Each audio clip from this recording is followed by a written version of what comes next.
আসসালামু আলাইকুম রহমতুল্লাহ। আমার দুই হাতে একই গণের দুটি উদ্ভিদ আছে।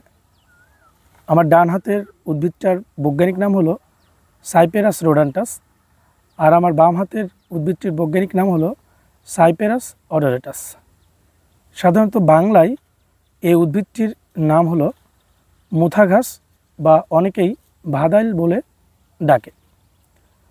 এই মুথা ঘাস বা ভাদাইল বৈজ্ঞানিকভাবে একটি C4 উদ্ভিদ।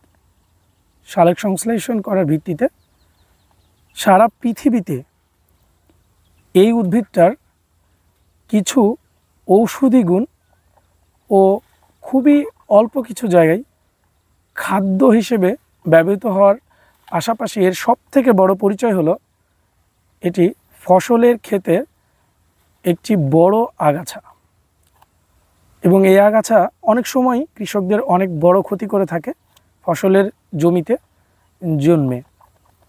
তো এই মুথা ঘাস বা ভাদালকে পরিচিত করে দেওয়ার জন্যই এই ভিডিওটা। আল্লাহ হাফেজ।